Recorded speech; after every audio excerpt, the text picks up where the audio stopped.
Hello there, ladies and gentlemen, and welcome to another episode of Geeks Who Like Sports, the only show that we know of that combines geekdom with sportsdom and mashes them together in a fun kind of way. We think it's pretty good. We have a pretty good time when we do this.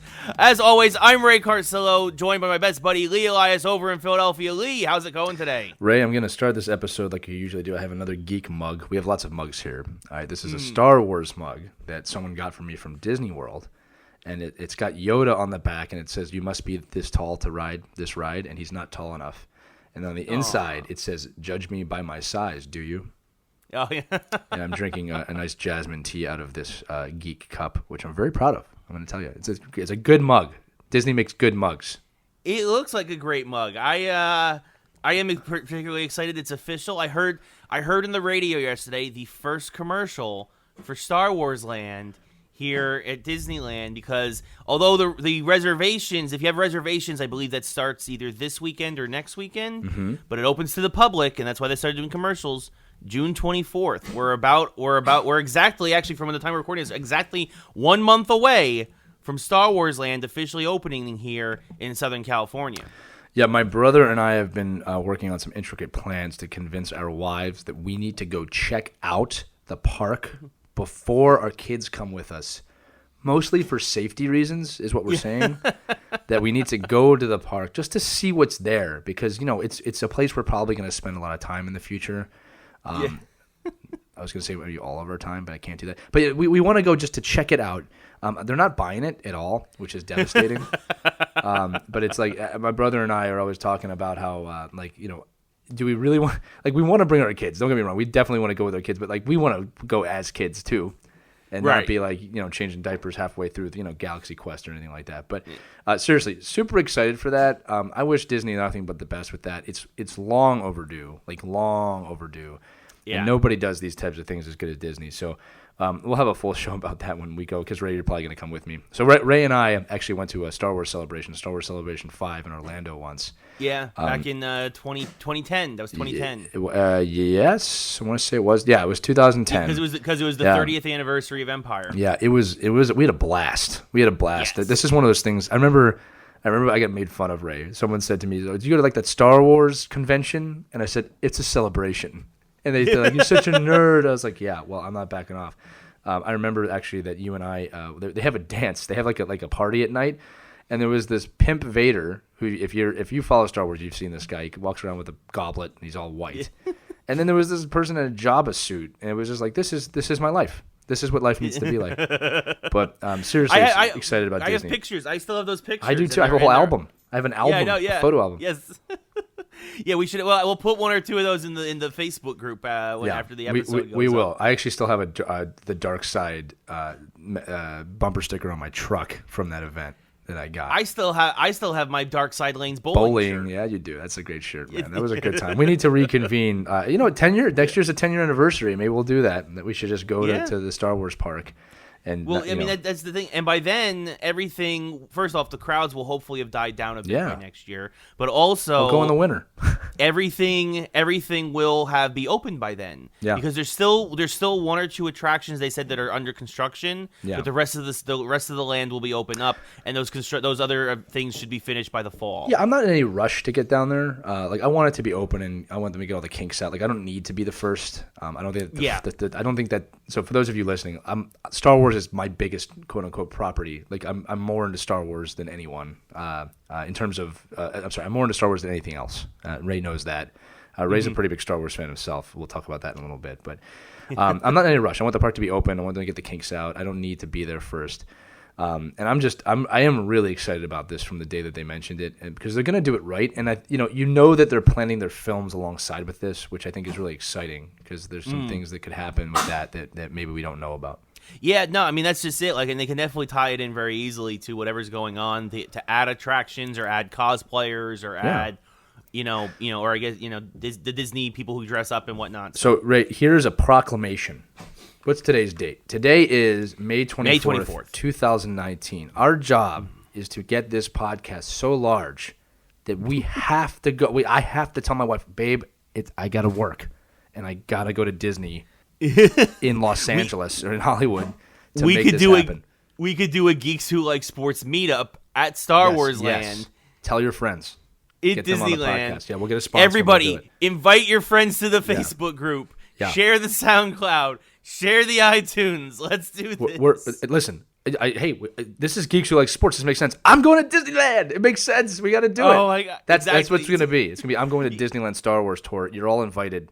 Share the podcast. You guys just cracked 10,000 listeners. What are you gonna do? Yeah. We're going to Disneyland. It's gonna happen. It's a proclamation right now. It's gonna happen. Speaking of that, I should say we are blown away by the people that are on our Facebook group, which is called Geeks Who Like Sports, and the listeners. You have been super engaged. I am blown away by this. Ray and I just started this for fun. We had no expectations other than we're gonna have the same conversations that we normally have. Yeah. And we're blown away by you. I mean that. Those of you listening, those of you following us, we can't thank you enough for the support and that the fact that you are telling your friends about this and that the conversations are good enough that you want to keep listening because we're not the only geek podcast or sports podcast.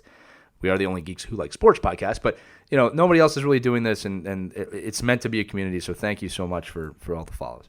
Yeah, no, we appreciate it. I mean, shout out to my boy Randall who has jumped in and has been kind of already a critical cornerstone for our group, and everybody kind of and there's Jeffrey and Jeff, a lot of other folks who have been already on board with this.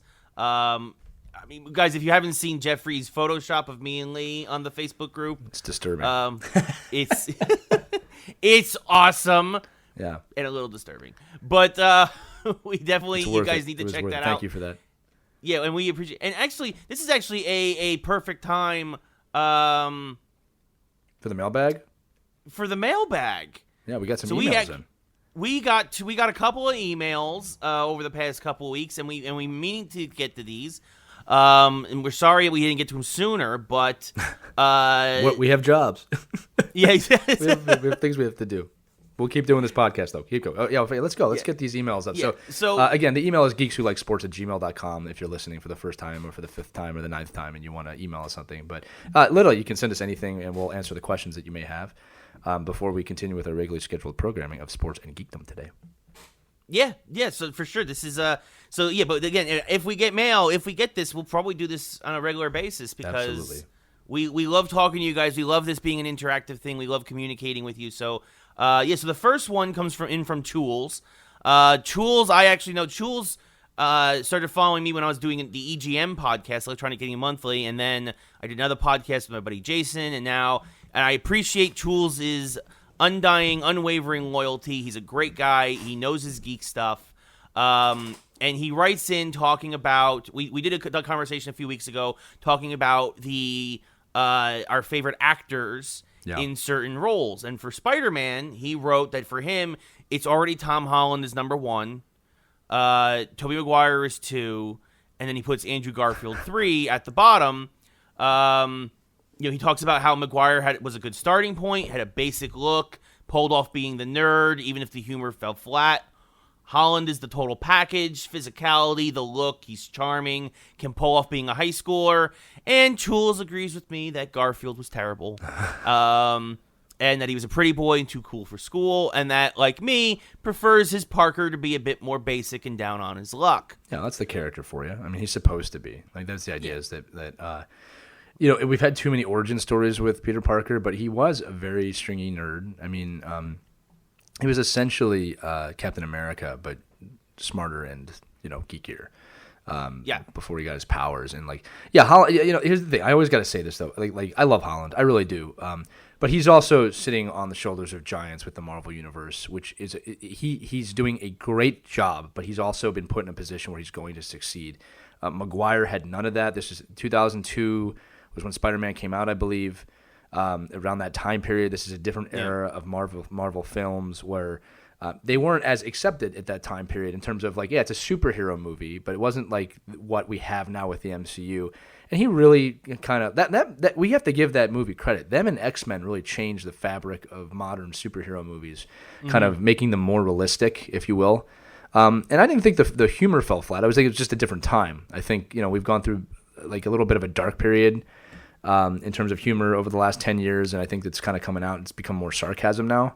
And the humor in that film was much more. I mean, I almost want to call it, kid humor, dad humor now. But it was funny. I mean, it's good. It doesn't hold up probably by today's. No, and we'll find out in 10 years or 20 years if this version of Spider-Man holds up to it. It should. But know how these things ebbs and flows, man. It goes up and down. But your list isn't wrong. And the more I thought about Garfield, the more I realized yes, I'm with you all now. He doesn't make much sense in that role. No. Any more than Jamie Foxx was Electro or anything else. Yeah, no, it was. Oh, that was rough. But and then Jules also writes his Batman list, which is trickier. But he puts Kilmer at number 1. Yeah, he did. I remember that. Keaton 2, Affleck 3. Bale 4, Clooney 5. I have problems with this list. But he says Clooney and Affleck tie for best Bruce Waynes. Disagree. Clooney's Batman was obviously the worst. Agree. Yeah. Affleck's terrible papier-mâché suit and small bat ears makes him a bad Batman. I don't agree in with appearance that. only. Yeah. In terms of his appearance, Bale, Keaton, and Kilmer were great Waynes and Batman. Bale's voice held him back a bit, and Keaton's curly hair threw me off. Kilmer's lip gloss was distracting, but I feel he had the best balance. Well, I mean, that makes sense because that was all that Batman Forever was all about. Yeah, was the balance. And yes, I'd rather deal with bat nips over small bat ears. Wow, interesting. I had no problem with Affleck's bat suit. I thought it was actually very traditional, and it followed. It was very Dark Knight Returns. Yeah, I didn't have a problem with that at all. Okay, look, that's preference, right? If you don't like it, you don't like it. The Keaton. I've said this on the episode before. I loved Val Kilmer as Batman. I liked Batman Forever. I thought it was actually a very good movie. I thought it would have been better if it was made today because of the topic that it dealt with. It was a victim of its time. But, Michael Keaton is Batman.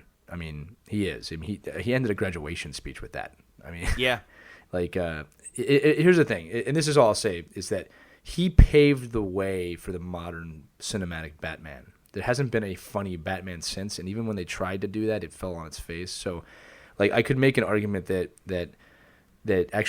both Michael Keaton and Jack Nicholson really brought us the cinematic versions of those characters, because that's who everyone bases their character on now as a foundation. In terms of Bale, I don't know if the voice was his fault or if that's the studio's fault, for not really thinking about it. Yeah. The problem is in the first film, in Batman Begins, he had so few lines as Batman that it totally worked. Because here's the thing, the "swear to me" scene, "swear to me." I mean, that's one of the greatest Batman scenes of all time. Yeah, and the thing is, that's the voice, right? I remember, I think we saw that together, right? But if we didn't, I mean, I remember being in the theater. We definitely did. Yeah, I kind of lost my breath when he said that. It was just so cool. That, and here's this. The only other few scenes that I've lost my breath with, and when I say lost my breath, I mean, I made a noise in the theater, like that, was when Thor shows up in Infinity War. That's the only time I remember, oh my goodness, that was, that was amazing. But, and obviously I'm Batman, both Keaton and Bale. Right? Yeah. Those were iconic, but, the problem is they kind of pigeonholed themselves. They didn't know if they were going to make another Batman Begins of that series at the time. So, you have to give them more dialogue. Because you are the best of us. Of course that's stupid. Harvey. Yeah. Yeah, and then, I mean, look, if anything, we got Bad Man out of that, which is gold. If you haven't seen Bad Man from was it College Humor? I think so, yeah. You need to Google that if you have not seen that. I thought everyone had seen that. I met someone who didn't the other day. Just Google how Batman got his voice to start. And there's 10 of these things. They are a little bit R-rated, but you must watch those. That gave birth to that, and that's where we're going with that. So, yes. But listen, love that you felt the need to come in and give us your opinion. I really mean that. And that's what makes this show great, and what makes comics and movies so great is we never agree. It's just like the sporting world. Yeah, no, for sure. I mean, I disagree with you, Jules, but it's great that you have this opinion, and it's great that you, commented on it. I mean, again, I would go Keaton, Bale, Kilmer, Affleck, Clooney. We're all in agreement Clooney's the worst. But yeah, it was the wrong time. Yeah. But we're only talking about actors. I mean, we're talking about voice actors. I mean, Kevin Conroy is the best Batman there's ever been. Oh, I think I can say this now. Oh no! Whoa! Okay, wait! Breaking news. I met Kevin Conroy. No, son of a! I'm going on mute. It's iconic. Man's iconic. He is the best Batman. He is Batman. He is Batman, and the nicest guy, by the way. Like when I see, perk of the job.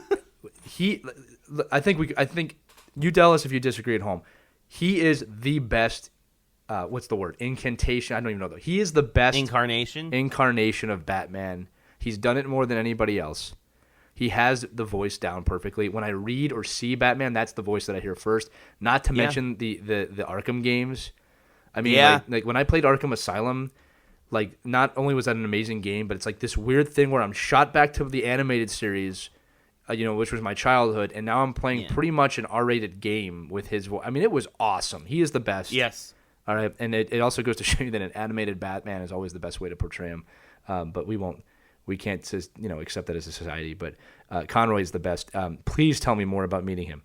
No, I mean I can't say much but that's awesome. We had him. He came by the studio, and I mean he was just the nicest guy, and he's telling all these amazing stories of how he got to be Batman, because he's like Kevin Conroy was like he's this Juilliard trained actor and everything, and like he had never done voiceover and stuff, and like he kind of his agent just kind of sent him in for an audition, and like he's like and like Bruce Timm and Andrew Romano had like a list of like 200 people, and like they picked me. That's and it was like humble guy. I love it.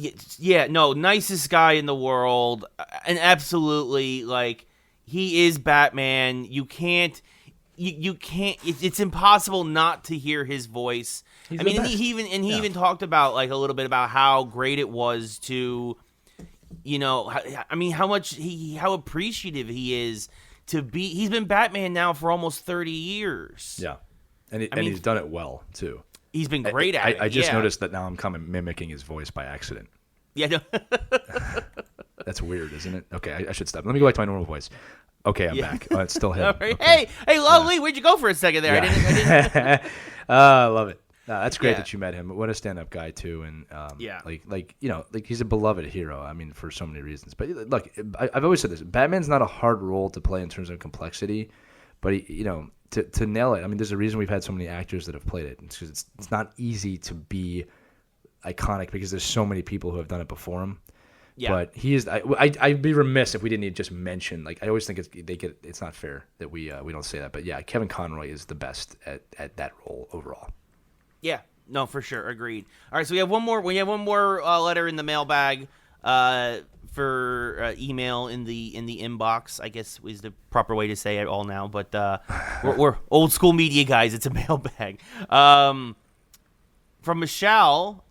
She wants to know our thoughts on the Batwoman series coming up for CW. The trailer came out. The trailer came out. I don't know about you, Lee, but I think this is gonna be pretty good. Yeah. So we tapped on it last week. Like I had seen the trailer, I think 24 hours before. It looks really good, and because there's some depth to this character. So I'm able to say it. So the character is a lesbian. It's very, very apparent. They're not hiding it, which is exactly how it is in the comic book. We do have to say we're talking about Batwoman, not Batgirl. They are different characters. Yep. Not everybody knows that. If you knew that, that's great. You understand. We invite all geeks on this show. Yeah. So she is a known lesbian, and then so first off, congratulations for CW, what they're called, whatever it is now, for embracing that, not being afraid to do that.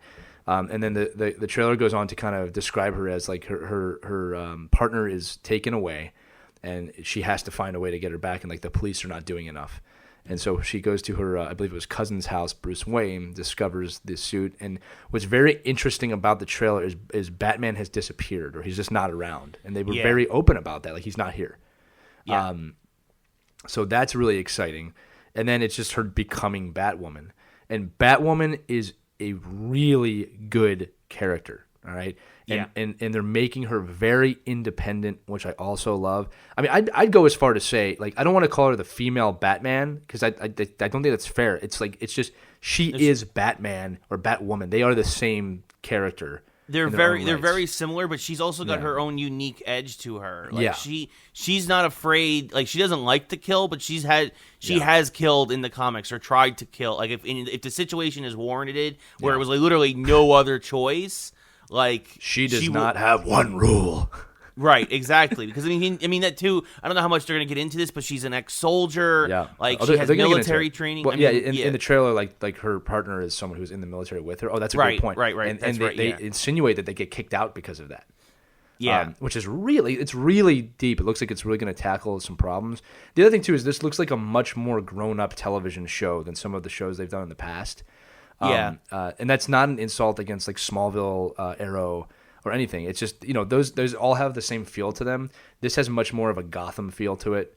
It's dark, and again, it's going to deal with a lot of social issues, and I think it looks great. I'm really excited to see it. I'm glad that you mailed in about it. Because like I think this is one I might actually watch. Typically, when I watch the shows on that network, I kind of wait a few seasons. Like I really liked Flash. Like I loved watching Flash. But like most TV shows, like it just there's some depth in it that's missing, and you have to kind of expand your imagination. But with that said, like DC's always worked better in that format. Always. Yeah. Like, you know what I mean? Like that's why the Marvel TV shows are they're in limbo right now because of Disney. But they're always on a different level. But anyway, I'm talking a lot about it. But yes, Batwoman is coming out. Yeah. It looks great. Yeah, no, I agree. I mean, and I think I'm curious to see if they do with Batwoman like they did with Supergirl, where, like you said, Batman is in the universe. He's just missing. Like they have Batman come in later in the series, kind of like Superman did in Supergirl, because it's like these heroes are obviously here. They're mentioned. They're referenced. It's oftentimes they're fighting the similar villains. I mean, they just did a Lex Luthor storyline in Supergirl, which is cool. Yeah, no, it's very cool for sure. I mean, I would love to. I'm sure that they'll have original villains for Batwoman, but I'm sure that they'll also have the Penguin and the Joker, and maybe not the Joker, but like the Riddler and like other villains that she could go up to that fans want to see that are Bat canon. Yeah. I mean, and I'm curious to see how they do that, because I mean that's the thing is that they even touched upon it if you watched the not Crisis on Infinite Earths. Crisis on Infinite Earths coming up, but the last crossover event that they did for the CW when they Flash?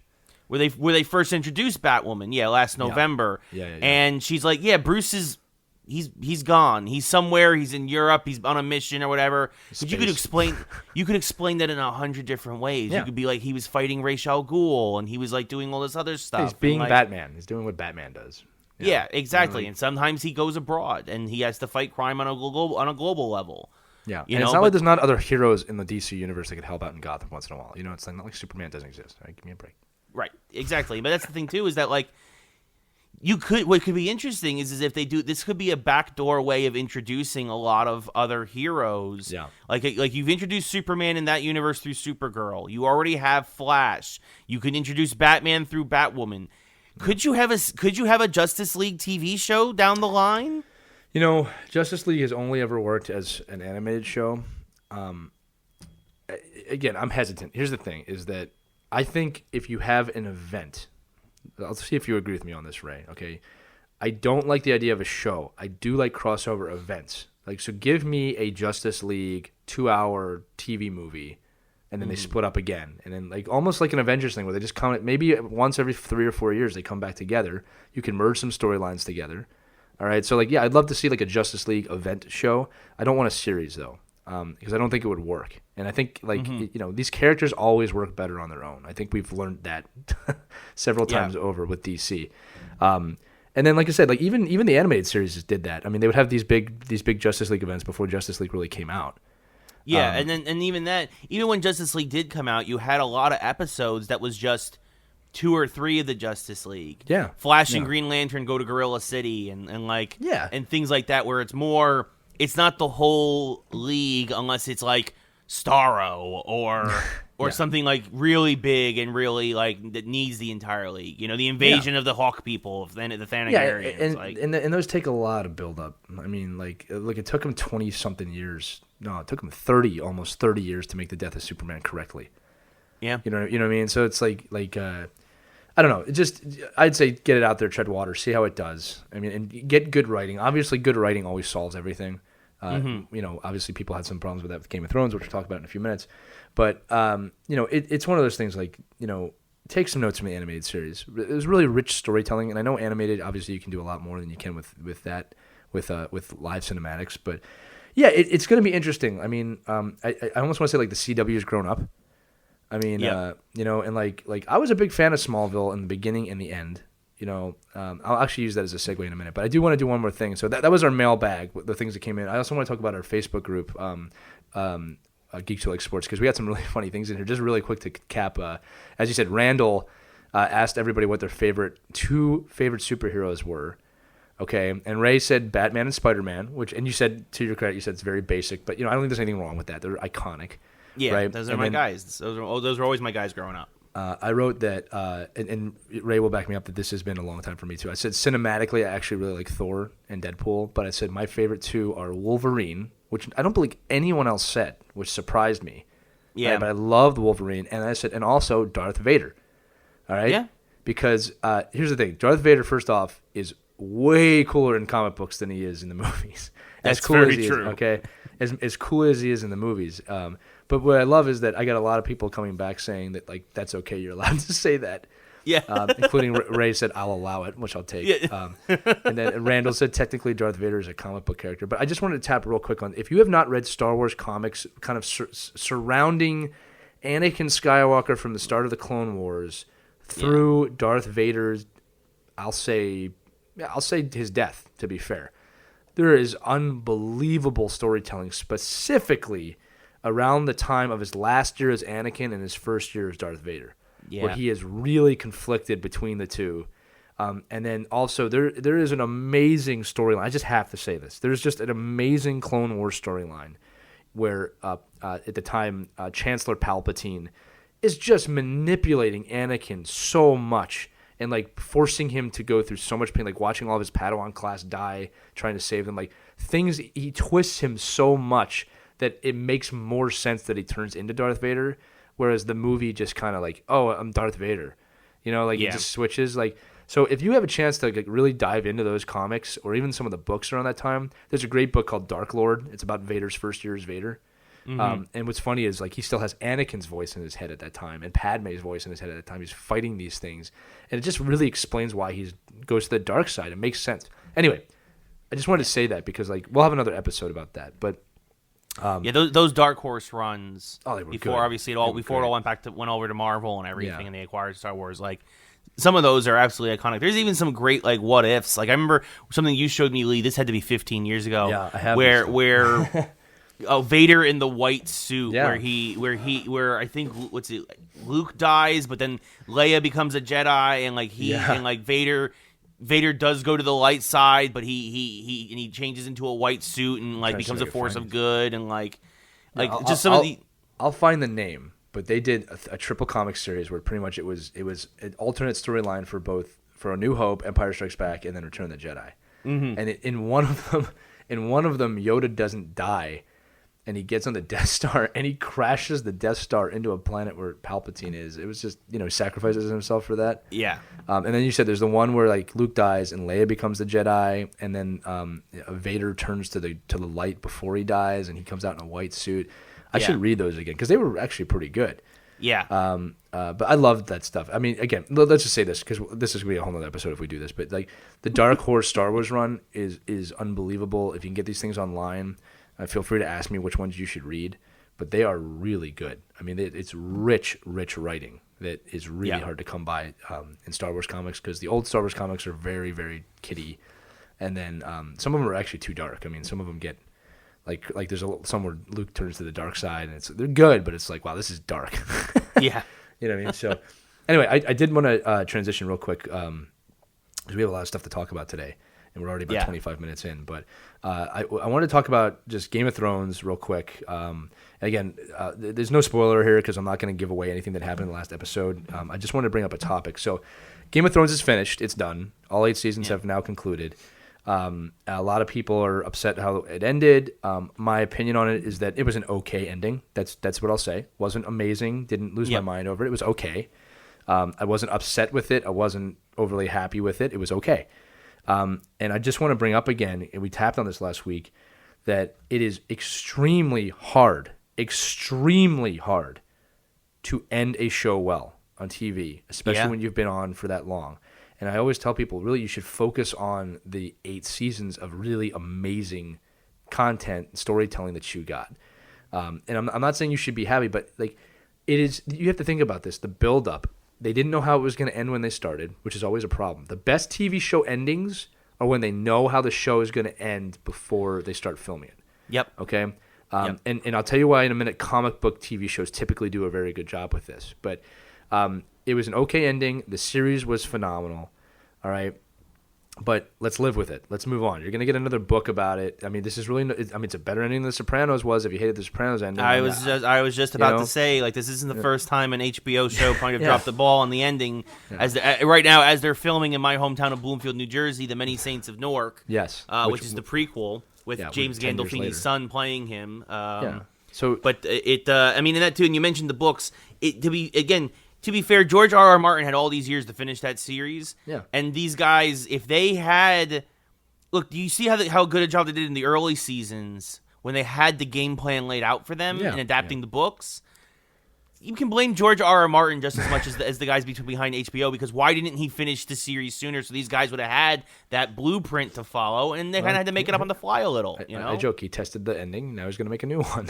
Exactly. Exactly. But, he's like, all right, well, nobody's going west to Westeros in my book, you know. Yeah. So. But here's the thing, like you said, in my opinion is it's okay. If you really hated it, we want you to tell us why you hated the ending, but be specific. Don't just say, I don't like that my favorite character XYZ. All right, because that's the writer's job. Give me a real reason why, and we can debate that next week. Not that there's too much of a spoiler. Nobody worries about spoilers with Game of Thrones. But I wanted to sideswipe this into why comic book TV shows do so well. It's typically because we know how they end, especially when you're doing an origin story. So Smallville, this is what's funny about Smallville. Smallville started out super duper strong, really strong. Like the first 3 seasons were great, and then it was like the middle. And this show ran for 10 years.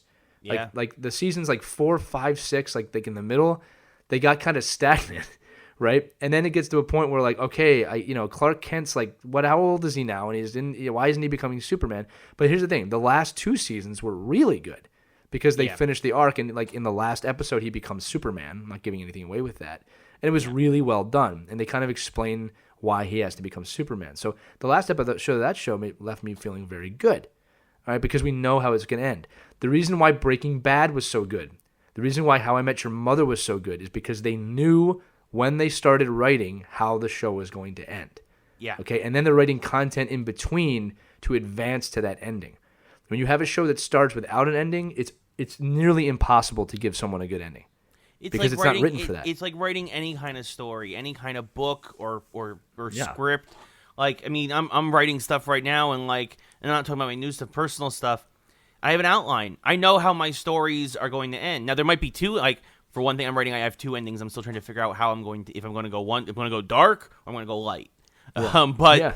But I still, either way, I'm like, okay, everything's the same up to this point. There's 2 sides to every Schwartz. No, yeah, exactly. Go ahead. Sorry. And like, you need to have that ending because, again, like you said, like, you're building towards a conclusion. Yeah. And you need to have that conclusion in mind the whole time you're writing. You have to have that goal. It's anything in life. You have to have a goal, and if you don't have a goal when you start out, it's kind of you kind of start to meander and you kind of lose your way. And I don't think Game of Thrones lost its way per se, but it definitely was hard for them to kind of continue the momentum they had in the early seasons because they didn't have it. They didn't have that game plan. Well, it wasn't literally written out for them. I mean, exactly. The other thing too is like. Again, I'll use Breaking Bad, which was really a well-done TV show. The reason why that worked is, again, the character development in the middle is how do we drive towards this goal? And that's why it was so good. And then nobody had a problem with the ending of Breaking Bad. It was a good ending. And now they're going to do a movie or something like that, or Better Call Saul is still coming out. So just, when you're watching a show, remember, if you don't have an ending when you start, your job is to keep the seasons going. That's what's happening with The Walking Dead. All right, like where are we going? No one knows where we're going. Like there's no conclusion to that show. To be fair, there's no conclusion in the comics either right now. But they're writing just to keep the show alive. In fact, somebody said that show could go 20 seasons. I'm like, I didn't need that. No, you know what I mean? And need that nor want that. Yeah, like I remember when they started to lose me because I watched a long time. It's just like I realized like we're not going anywhere with this. This is just a survival story, and like you're just killing people off. Like it's just like I'm not invested in the show anymore. Yeah. Not to mention, literally every character that started with is not around in some form or another now. Yeah, I mean, even the video game for The Walking Dead was like before Telltale went under. This season that they had put out, they finished. Obviously, Telltale went under mid-development. Skybound Entertainment thankfully finished it, but this was the final Walking Dead season. They're like, okay, yeah, 4 seasons, 4 games. The story, the arc of the main character we followed, this girl Clementine. We're ending it. It's over. This is our ending. We're done. So far, I haven't finished it yet, but so far it's very good.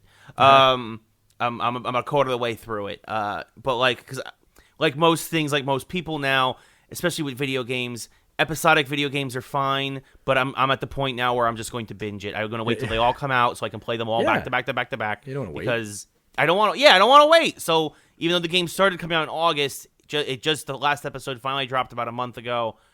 Now I'm playing them all out at once. But the point is that they are ending it. Things need to have an ending because when you start, and the last thing you want, again, the classic thing with from Happy Days, right? Nobody wants to see you jump the shark. Nobody wants you to see the jump the shark. Right? That's the last thing. It's at that point. I mean, of course, folks who don't know, referencing the Fonz on his motorcycle, literally jumps a shark tank in one of the later seasons of Happy Days, and it's become a thing where like, oh, this is clearly where they've run out of ideas, and the show is spiraling downward faster than they can get out of. That and everybody hit puberty too. So yeah. Well, I mean, everybody grew up. Ron Howard starts losing his hair. Yeah. You know, people forget. Yeah, here's the other thing too. Is like I remember with like Lost. I really enjoyed the show Lost, but I remember at one point, look, Lost was a big deal on television because it really pushed writing to the point where like, hey, the audience isn't stupid, and Lost always treated their audience that way. All right, and it was also a really well done cinematic TV show. Mm-hmm. But the problem with Lost is, and like you've heard the producers talk, like they kept telling us we have to do more seasons, and they were begging the network, like, look, there's nowhere else to go. Like, let us end the show. All right, and I think they pushed like 2 or 3 seasons out on that they didn't want to do. This is why like English TV is so good because they do series and they're 3 seasons and they're done. Yeah. Right. Outside Doctor Who, obviously, which is a whole nother podcast. But like they do it. They do it. It's going to be 3 seasons, Blackadder, and we're out. And it's well done. So I don't know how much of you watch English or British TV, but just to kind of round this out, look, this works in movies too. Okay, Marvel had a 22 movie arc. All right, they knew how that was going to end. They had in phases. It's a definitive ending. They had plans. Yeah, writing is always better. But if you're watching a show right now that you don't know has an ending, be prepared to not have an amazing ending. All right, it's very, very, very, very hard to do. Even if you're lucky enough to get an ending, a lot of times, like sometimes shows are just like their ratings are dropping. We're just pulling the plug, and they don't get a proper goodbye. Which hurts. That's why I don't. I think we've had that. I will not watch a show unless it's like 2 or 3 seasons in already, because I don't want to invest myself in something and leave an open ending, which they always do. Yeah, and then it goes away. Yeah, But like I'm having a hard time thinking of a show that ended. Like I was a huge fan of the show Quantum Leap, huge fan, and like that ended very awkwardly. It was just a weird ending that nobody really knew what happened. It's just hard to do. Again, we got to segue out of this, but again, like. My thought process is if you're watching a show like Game of Thrones, we got really good seasons out of that. I mean, it was an amazing show. I watched it. I loved it. All right. And it had an okay ending. And I'm content with that because it's like 8 years of like, wow, that was really fun. I'm not going to let one episode ruin the entire series for me. Right. So anyway, we should probably talk about some sports stuff in this episode at some point. Yes, some sports, some stuff, geek stuff. So we were talking about dynasties of television and comic books. Now we're talking about something else. There, I fed you something. Yeah, there we go. Yes. So now we are going to be talking about the theme of this show was supposed to be dynasties. Yes. It was supposed to be the legacies of because of course there's a lot of things going on in sports right now. The Boston Bruins are in the Stanley Cup final. They are on the verge of winning their 2nd cup in a decade. But also if they win, this would be Boston's 13th championship since 2001. Crazy. Also, the Golden State Warriors have advanced to the NBA final. They are this is their 5th in a row. They are obviously on an unprecedented streak. It's something you don't see in sports anymore. No. So we want to talk about those particular legacies, but also sports legacies and dynasties in general. Yep. We should also mention that the St. Louis Blues have made it to the Cup final. The first time they've done that in a very long time. Since 1970, funny enough, they were swept by the Boston Bruins. And one of the most iconic hockey photos of all time, which is just called the goal of Bobby Orr scoring in overtime in midair. And then the diving, oh, man. Little known fact, the St. Louis Blues have been to the final, I believe, 3 times and have never won a game in the finals. They've been swept every time they're there. So a lot of that has to do just with the expansion era of the league, and they were playing really good teams at that time. But very interesting time for St. Louis, a team that has been tortured in terms of their hockey team. So congratulations on them in getting there. And congratulations to the Bruins, too. And the Warriors, you don't need congratulations because we know you're going to be there every year. And then between the Raptors and the Raptors are up 3-2 right now as of recording this. We were hoping the series would be over so we could talk a little more about the series, but that's all right. Good stuff for next week. Yes, exactly. I mean, but the honest truth is let's be honest. The Warriors should beat whoever wins the series between the Bucks and the Raptors. It's not LeBron. Yeah, I mean it's pretty much a given. Even without Kevin Durant. Yeah. The Warriors are far and away the best team. Yeah. Literally the best team. And we talk about this a lot on the show, especially Lee with our backgrounds, how teamwork is so important. And yes, Steph Curry's a superstar. Klay Thompson's a superstar. Durant, when he's healthy, is a superstar. But they have all bought into Steve Kerr's system. They play as one. Yeah. Whereas the Raptors, it's Kawhi Leonard. Yeah. And that's it. And the Bucks, it's Giannis Antetokounmpo. Can't say his name. I hope that's as close as I'm going to get. Sounded good to me. Thank you. And that's basically it. It's about a bunch of it's these guys carrying their teams almost much like LeBron used to in his first stint with Cleveland. When LeBron started that ridiculous final streak that he went on, I remember watching him beat the Pistons in the Eastern Conference Final, and it was literally LeBron by himself willing his team to the final before they got spanked. I think it was by the Lakers. I think it was the Lakers. I think it was like 2009, 2010. Whatever. He made it too many times in a row to remember these things. Yeah, exactly. I mean, but again, he lost. It was because there was a better team against one person. So that's why no matter what, the Warriors should beat the Raptors or the Bucks. But it's an impressive accomplishment nonetheless to get to 5 straight finals. Yeah, well, look, it's a huge deal that they did that. And when we're talking about dynasties, we're not just talking about teams that have won a lot in a row, but to get to that position, I think, I don't want people to underestimate how hard it is to do what they've done, especially when everyone's gunning for them. It's not like they know they're the team to beat. It's like they're just the team to beat at this point. All right, and then they're continually winning at the highest possible level. That's incredible. And when you look at Boston's streak, I believe this is going to be, if the Bruins win, which we're not saying we're rooting for that or anything like that, but we're if not. they I'm win, not. I'm not. Yeah, no, I have to remain even keeled on that for multiple reasons. But if the Bruins win, I believe this will be the first time that a city has 3 of 4 pro championships at the same time. So it'd be the Red Sox, the Patriots, and the Bruins together. We just got to say, Boston sports, and neither of us are huge fans of Boston sports. I'm from Philadelphia. Ray is from New York, New Jersey area. There is no way for us to negate what they've accomplished and what they've done since 2001 as a city. I mean, they are literally the city of champions right now. And it's the amount of parades they've had. I mean, if you're growing up, if you were born in 1990, you are living the greatest sports life of all time. If you're a Boston fan. All right. I mean, you've got everything. You have all 4 major championships. Yeah. You have the greatest football dynasty of all time. Yep. Right. I mean, hockey, which is massive up there. You're on the verge of it's your 3rd cup final in I think 10 years. All right. It's unbelievable. And then the Sox. I mean, I can't negate the Sox what they've done. I mean, they broke the curse and have gone on to win. They've won 4. They've won 4 of the past 18 World Series, which is a good number. It's unbelievable. I mean, it is. I mean, you tip your hat to them. Good for them. They're experiencing a renaissance good for them. of sports. That's the New York. Good for them. Yeah. I can't help it. I'm sorry. No, I know. Look, Ray. I'll give Ray credit. Ray really hates Boston. And again, it's from where he grew up. Okay. Yeah. I mean, he's a traditional Yankee fan. All right. So. And a Rangers fan, and obviously, well, I don't know if you have Knicks fans anymore, but anyway, and obviously, what team am I forgetting? Did I say everybody? The Giants. I'm a Giants. The fan, Giants. too. Sorry, yeah. So I mean, at least I have that because I can be like, oh, the Giants beat the Patriots twice in the Super Bowl. That's New York, and New York fans will always use that.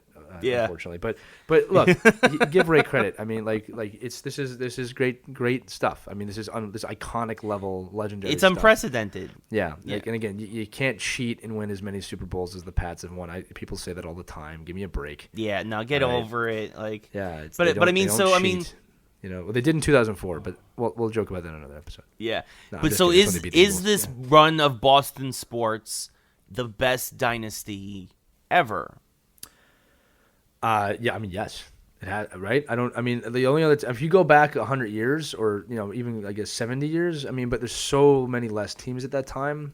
I mean, New York. That's the thing. I mean, the Yankees won like 8 of 10 World Series in like the 40s. Who else was winning at that time? Who else was winning at that time? Right? Well, let's just say it was the 40s and 50s. They were beating the Dodgers every year. Yeah. I mean, I'm trying to think of like that. Yeah. Go ahead. You could again as a Yankee fan, you could make an argument still that in terms of consistency, the Yankees haven't had a losing record since 1992.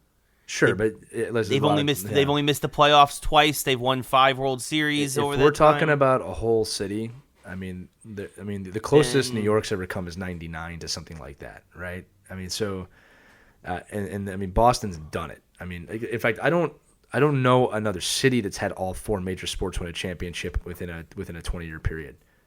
No, that's well. If you want to say a 20-year period, 74 to 94, New York. The Knicks won in 74. I'm saying within the last 20 years is what I'm saying. Oh, within the last 20 years? No. Yeah. No. Sorry. Yeah. Since like the last 20 years, I don't think anyone's come close to that. But yeah, no. Go ahead with what you were doing. In 74, the Knicks won. 94, the Rangers won. Between that, you had the Mets win a couple. You had Mets win 1. Yeah. You had the Giants win 2. Yeah. That's a big gap, though. I mean, like, No, it is. It's a big swath of history. But yeah, I mean, like, I could argue that New York in the late '80s, early '90s, the Giants won 2 Super Bowls, the Mets won a World Series, the Rangers won the Cup, the Knicks went to the finals a couple times. Obviously, they didn't. They still haven't. They didn't win. They never win. Yeah, I gotta say this though. I mean, like, and I don't mean this in an insulting way, right? It's like New York has so many sports teams. Like, what do you have? 8 pro sports teams? 9. If you count the Devils, 9. Yeah, I mean, like okay. To me, that just inflates Boston. Boston has 4 teams, not 9. You're gonna win a lot more when you have 9, and they haven't. Yeah, to that level. And obviously, we pick 4 teams. If we just did like Yankees, Knicks, Rangers, Giants, then that's one thing. But if you throw the Jets in there, if you throw the Mets in there, you throw the Devils in there, you throw the Islanders in there, things start to change a little bit. But look, above all, so we can stop being pained by this. Got to congratulate Boston on the last 20 years of their sport history. It's unbelievable. Like, I'm happy for your young kids, and hopefully you can remain humble at some point. And listen, one day this will end. It's not going to last forever. No. And I really hope that you don't come crying to us, because you're not going to get any pity from us. You're not going to get any sympathy from anybody with any of that stuff, right? To be fair, most of my Boston fans have been pretty cool about it. Like, they know what's happening. You know what I mean? Yeah. And, like, they don't rub it in my face or anything like that. And like, here's hoping Philadelphia and New York go on their streak soon too. I mean, like, we're looking like a baseball city and a football city right now. Here and a basketball city. People are pretty pissed off at the 76ers here right now. But anyway, enough on my sports teams, because we'll go forever. And again, as usual, all I have is the Yankees. Yeah. Well, listen, you've had plenty in your life as well. Okay? I've had 2 major championships in my entire life, and I had to wait till I was 25 for the first one. Yeah. All right. That's fair. That is true. But we'll see what happens. We'll obviously have more sports next week. There's a heavy geekdom episode. We were going to talk in the first half about dynasties in games, in terms of like things like Mortal Kombat's been around 11 seasons, but we ran out of time, so we'll probably have to talk about that enough. But this does bring us up to the mashup, which we can still do. Yes. And this week's mashup is going to incorporate the current sports dynasties and maybe the iconic players and coaches from those dynasties, and try and fit them into a group from a comic or pretty much a comic or a cinematic universe, where they fit best. Okay, so just follow along here and you'll get it. So the obvious example, we'll start with the Patriots. Yes. Tom Brady, Bill Belichick. I'm going to throw Gronk in there. He's been there for enough. All right. Yeah. which which universe do they fit in the best? I mean, I think, God, I mean, there got to be Avengers, right? Like, I mean, Fury, Belichick is Nick Fury, Tom Brady is Captain America, and Gronk is like Hulk or something, right? Like, I mean, like to me, those are fair comparisons. Yeah, see, I could just see those guys causing a lot of drama, and Marvel loves drama like that. That's true. Right, so I if you know the Marvel universe, it's just like I could see Tom Brady arguing with Captain America, and I could see, you know, I mean Gronk is pretty much Hulk, you know, and then I could see Belichick, you know, with Nick Fury arguing as well. Can you imagine those press conferences? Mr. Belichick, how did you beat Thanos and his invading army? Yeah, we got a game day on Tuesday, and you know we're gonna practice. Yeah. Mr. Belichick, how do you feel about Captain America being old now? Well, you know, he's had a really good career. You know, we're really disappointed. We're just really disappointed right now. Yeah. Mr. Brady, how do you feel about Captain America? Yeah, you know, I'm better. Yeah. You know, when he throws the ball in 5 Super Bowls, he can come talk to me. What has he done? What has he done? He said frozen most of his life. Give me a break. Gronk, what do you feel about Smart Hulk? Gronk sad. Yeah. Gronk won Happy Hulk. Gronk wins Super Bowl. Hulk not do time travel well. Yeah. I think we should do a series of Bill Belichick answering press conference questions about the Avengers. Yeah. What do you feel about the what do you credit the Avengers' success to? Well, they're a good team. They work together real well, and they came together at the right time. You know, it's you know, you got to work as a team. You just got to work as a team. Yeah. Next question. Email us questions you want Bill Belichick to answer about comics, and we will do a segment on this. And I will research on it. Yeah. This could be a good ongoing bit. Could be a hit. All right, so that's the past. I mean, they're clearly the Marvel universe. So let's turn our heads to the Sox. All right, and I think we're going specifically 2004 Sox right now. Yeah, David Ortiz, Jason Varitek, Schilling. Yeah, hell yeah. Oh, I'll say it for you. The bloody Sox Schilling. Clearly DC. Yeah. It's just, I mean, Big Papi alone, Johnny Damon, obviously, and I'm sorry, Ray, but what they did to the Yankees that year, that's a DC story. It's an underdog story. It doesn't make any physical sense. All right? And then, absolutely. They're I mean, that's what they is. They're gods trying to be human in that year, okay? You can't see Ray. He just cannot talk about that team whatsoever. Okay, and they broke a curse. I mean, it's just, think about this. It's a comic book storyline. Can the Red Sox break the curse of Babe Ruth? Come in and turn into their next thing on Action Comics number 27. The Red Sox win. Oh, my God, I can't. I'm laughing. Ray, yeah, you're do laughing. You remember when Johnny Damon hit that grand slam? Yes, I remember. I remember. Because it was unbelievable, Ray, what he did. Yes, it was unbelievably. Oh my God! I was in my dorm room. I remember that. I got cursed at by my good friend, one of my groomsmen, Ray Santiago, who hopefully is listening to this episode. I will tell this story very quickly. All right, Ray. Now this is funny. All right? I was in my room. Now remember, I'm a Phillies fan. I'm not a Red Sox fan. I've been watching this series. Obviously, the impossible happens.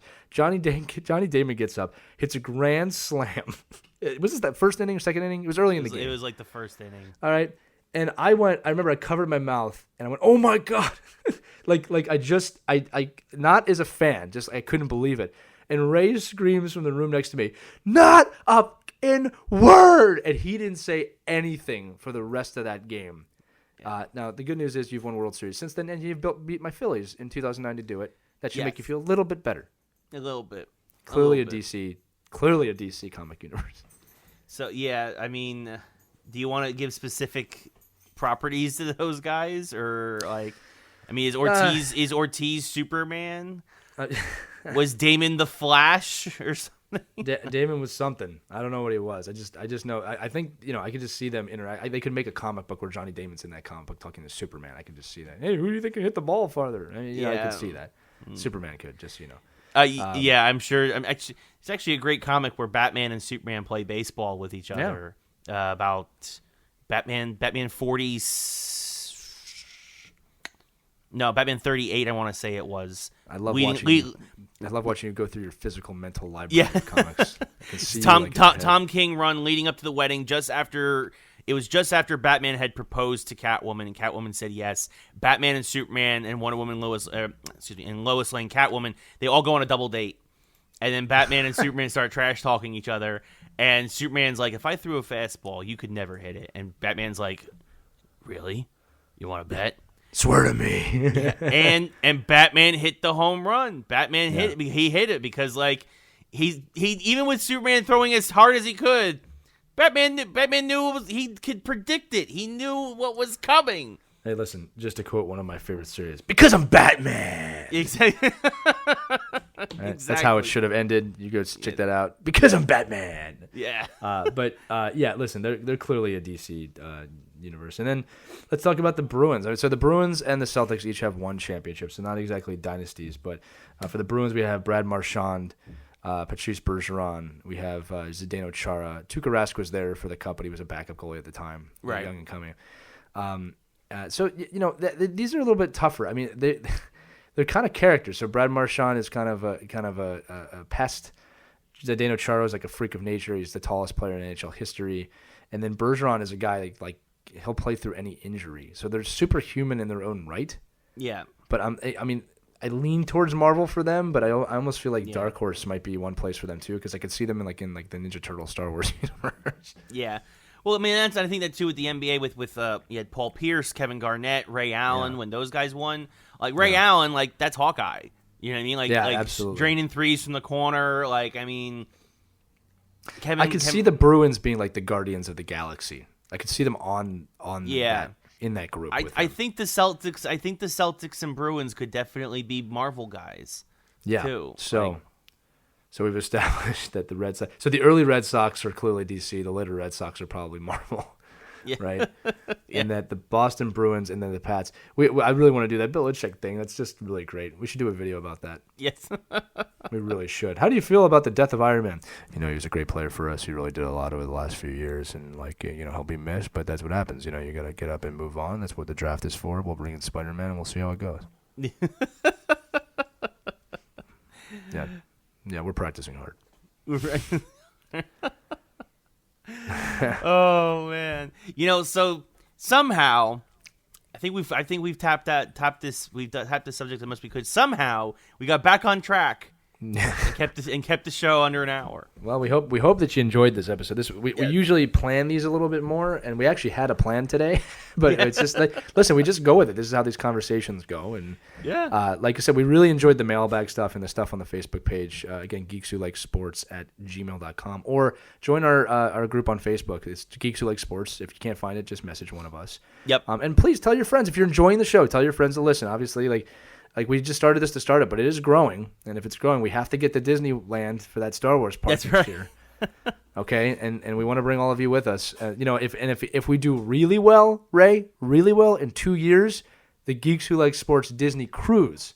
Yeah, yes. Okay, we'll get a cruise ship for all 3,000 of us. Yeah. Okay, and that's going to be a dangerous cruise. It's going to be my wife rolling her eyes for 6 days straight. While I go, look what we've done. She'll be like, Yeah. My wife, who would kick the crap out of any female comic book hero, she'd be the leader. Leia would answer to her. Yeah, Jan would be the Mon Mothma. She's Xena. She's pretty much Xena. Yeah. My wife is Xena Warrior Princess. Let's just be honest about it. Yeah. I don't know what else to say about that. No. It's because you're scared. I am too. Anyway, thanks so much for listening to this episode. Yeah, listen to us on iTunes. Again, go search Geeks Who Like Sports. Please, 5-star ratings, reviews. It all helps us. It helps with the metadata and the search engine optimization, all the fun stuff. SoundCloud.com/Geeks Who Like Sports. Again, subscribe there, listen there, follow us there. You can comment there as well. Geeks Who Like Sports at gmail.com. And again, Geeks Who Like Sports on Facebook. Everybody who's been contributing this past week, we really appreciate it. Keep sending in the emails.